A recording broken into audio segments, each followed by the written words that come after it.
public health infrastructure and facilities across the country. We don't even know the state of the infrastructure we have, and still we are building more. Now, you all know Kolebu and Okomfanochi. True or false? Kolebu and Okomfanochi, Arani is a medical doctor. They are supposed to be not teaching, just teaching hospitals. They are supposed to be referral hospitals. So you don't go to Kolebu with a case of headache. And so we are going to introduce what we call the GP system, general practitioners system, which is based on the primary care model around your own community. Again, in most of the developed economies, everybody has a GP. And the GP is your first point of call before you start even thinking about a referral. It's the GP that will make a referral for you. But in order to maximize the use of the Kolebu and Okomfanochi strategic locations, we are going to reconstruct in a phased approach both Kolebu and then Okomfanochi using private capital. And when this occurs, the kind of teaching and tertiary hospital that you find, you can compare that to any in the rest of the world. But if you have a piecemeal approach to refurbishing wards in Kolebu and then Okomfanochi, you think you are solving the problem? You are not solving the problem. But there's a lot of private capital that is ready to invest in facilities of that nature. On education,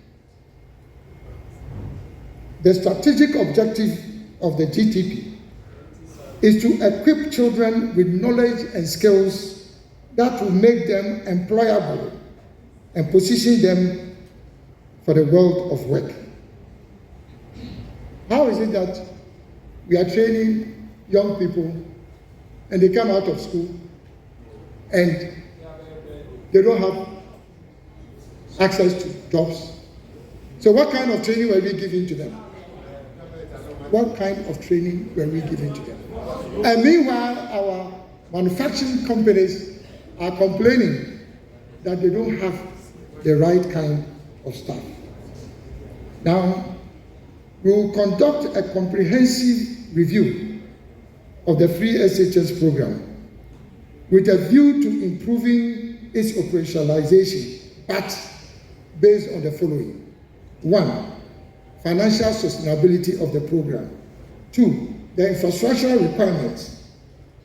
3, the curriculum development that we ought to be promoting under the free SHS. 4, capacity building of teachers and non-teaching staff.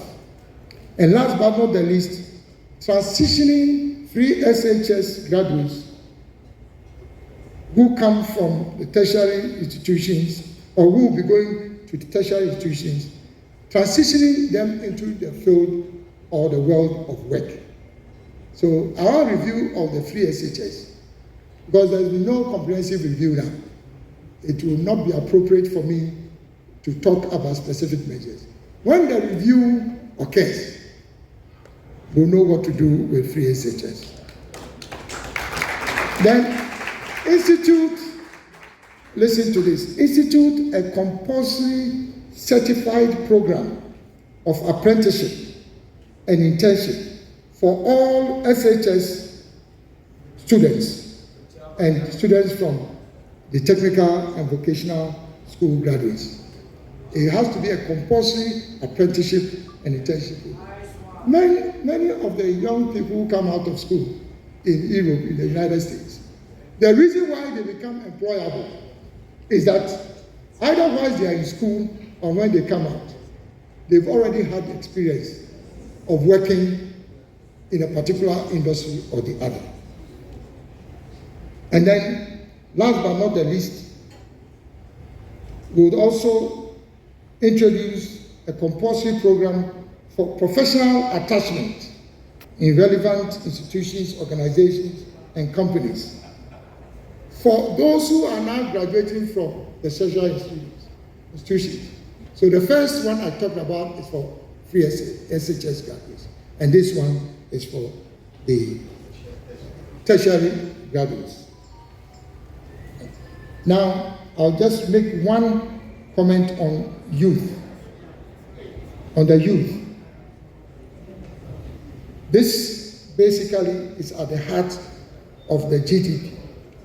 But again, because of time limitation, I'll just introduce one of the policy initiatives.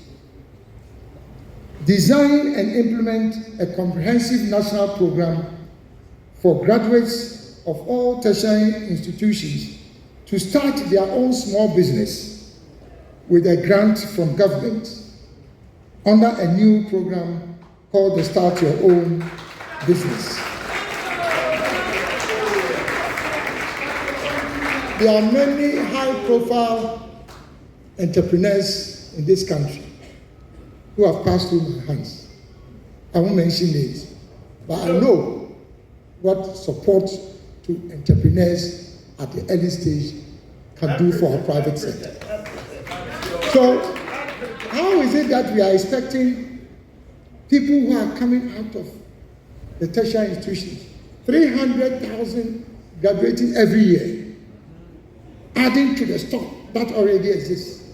Meanwhile, the public sector cannot employ more than 700,000 people, and it's already shown. So we must not be thinking, all these people who are coming out, where do you think they are going to be employed? I can tell you, don't be deceived. It ain't going to happen unless we make sure, right from the beginning when they come out of schools, it is government responsibility to give them grant funding to start their own business. Look, all the people we are celebrating in this country, name them: Facebook owner, Microsoft, all of them. Some of them actually left school without completing. But because of the support that the US government grants to them, they've been able to move from where they started as young people to where they are now. I can say this with authority, because I'm sure by now, even at the risk of sounding boastful, I'm sure you are aware that in 1994, when they were looking for the 100 global leaders of the future, only 100 people in the whole world, they mentioned first Bill Gates, they mentioned John F. Kennedy Jr., they mentioned Condoleezza Rice, and those of you who know development economics, they mentioned Jeffrey Sachs, and they mentioned Kyerematen of Ghana.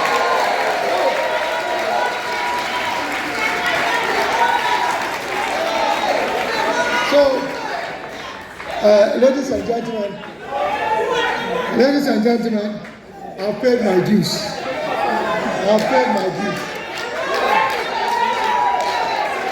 Now, in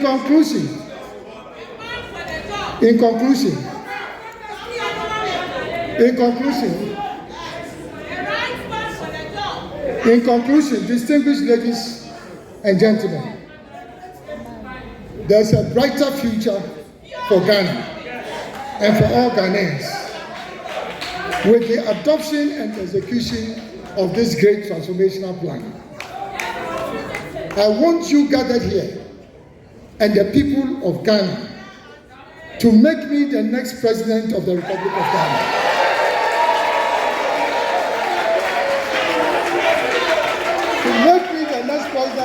of the Republic of Ghana, and Ghana will rise again. So, I thank you sincerely.